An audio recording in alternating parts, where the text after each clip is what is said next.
దైవ మర్మములు.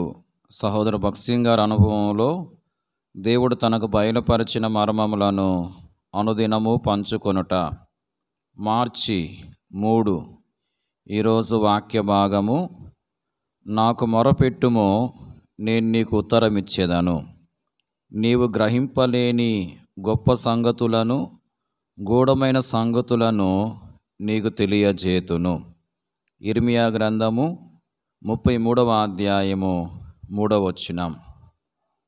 పాపమును బట్టి తిరుగుబాటును బట్టి ఇశ్రాయేలీయులు 70 సంవత్సరములు చెరపట్టబడిరని ఇర్మియా గ్రంథము 33వ అధ్యాయము 6, 7, 8 వచనములలో చదువుచున్నాము.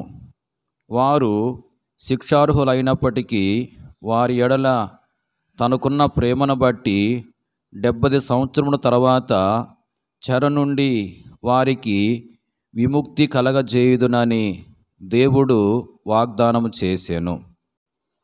వారు చేసిన దోషములన్నిటినీ తిరుగుబాట్లన్నిటినీ క్షమించేదను అనియు ఆయన చెప్పెను. మన పాపములను అతిక్రమములను దోషములను క్షమించి ఆత్మీయ ఆరోగ్యం కలగజేయుటకు ప్రభు అయిన యేసుక్రీస్తు ఈ లోకమునకు వచ్చెను.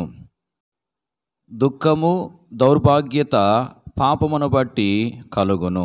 కనుక పాపములు క్షమించబడిన తర్వాత మనము సంతోషానంద భరితులముగాను ఆత్మీయ ఐశ్వర్యం గలవారముగాను అగుదుము. తర్వాత మన ప్రతి అవసరం కొరకు ప్రభువునకు స్వేచ్ఛగా మొరపెట్టగలము. ఆత్మీయ ఆరోగ్యమును క్షేమమును గురించి బేతనియా సూచించును. మానవుడు ఆత్మీయ ఆరోగ్యమును నిజమైన సమాధానమును ఏ విధముగా పొందగలడో బేతనియా ద్వారా ప్రభువు చూపించుచున్నాడు.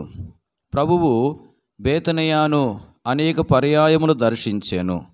ప్రతిసారి దర్శించినప్పుడెల్లా ఆత్మీయ ఆరోగ్యమును గూర్చిన మర్మములను బయలుపరిచెను. పాపం వలన వచ్చు జీతము మరణము.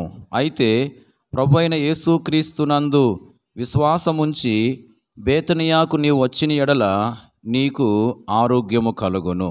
Praise the lord.